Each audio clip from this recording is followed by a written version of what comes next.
Weird times, creepy crimes, and unexplained phenomenon. If it's weird and it's in Florida, it's on the SoFlo Weird Show. Here's your host and head weirdo, Mia Lorenzo. Welcome, weirdos. Thank you for joining us. Imagine setting off for a business trip. As you pull into the airport parking lot, you see a colony of wild monkeys running free. They're not very big and actually quite cute, so you don't feel threatened. They're just playful and curious. For a moment, you think, why are they here? And they're born with a little pink face, and as they reach maturity, it'll turn black like the other ones. She's food. She's something else. Show off. So yeah, it's all play. It's like monkey zoomies going on. That's Dr. Missy Williams. She's the founder of the Dania Beach Vervet Project, a nonprofit organization whose mission is to promote the conservation, education, and welfare about the local monkey population. When I come out here, we check to see which monkeys are here. It's like an attendance type of thing to keep track of the individuals in the social group. We do look for any injuries and note that, and hopefully they can recover on their own, fingers crossed. And we keep track of the births, which happen during our wet season. And we log all this data to have a long-term data set, which really helps us predict the sustainability of the population. I had the pleasure of meeting Missy and observing these adorable primates in their unique habitat they call home.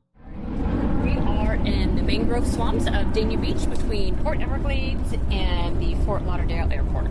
So there's about 1,500 acres of mangrove swamp back here. Perfect for our monkeys.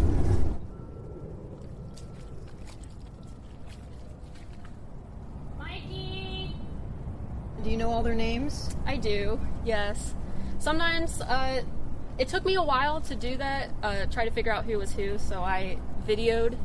I did a lot of videoing and studied that, and just by being out here all the time, I caught on quickly. That's Aubrey Frederick, an intern who's assisting Missy with research and care for the monkeys. I come out here and check on these guys, and I'm also doing my thesis on this group right here about the seasonal births, and to see if there's any correlation with the patterns from past years till now.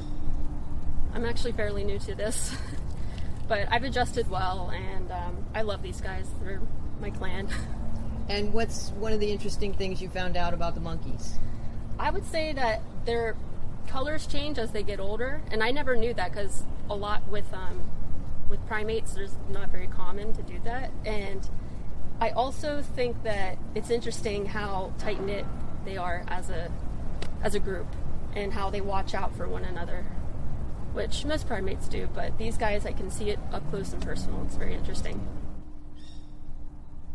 Before we went monkeying around in the mangroves, I sat down with Missy to learn more about how these peculiar primates got here in the first place. How did these monkeys end up here? What kind of monkeys are they? They are green monkeys from West Africa, also known as vervet monkeys. And how did these monkeys end up here? Layla Roosevelt and her husband, Armand Dennis, opened the Anthropoid Ape Research Foundation in the early 1940s, and were importing primates in for biomedical use. And then in 1951, the Ash family bought it, renamed it the Chimp Farm. But in between those years, in the late 1940s, a group of vervet monkeys escaped, around 12 to 15, and they never caught them. So the monkeys you see out in the mangroves today descended from that group.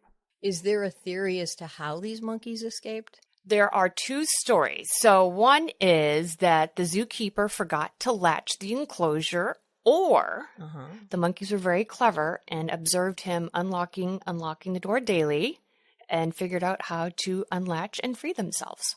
I wonder why they decided to bring in these types of monkeys in here, these green monkeys in here. The green monkeys are in demand for biomedical use, and they historically have been, and they're still used today in labs because we match them so well physiologically. They use them for a lot of biology for biomedical purposes. So it sounds to me like the second theory is more likely, is that they're very smart and they were able to unlatch the door, because if you're saying their makeup is more like ours, like a human body, they are very smart. Right. They're very observant. So it wouldn't surprise me. And it was back in the 40s with the old eye hook with the spring, and you just pull it back.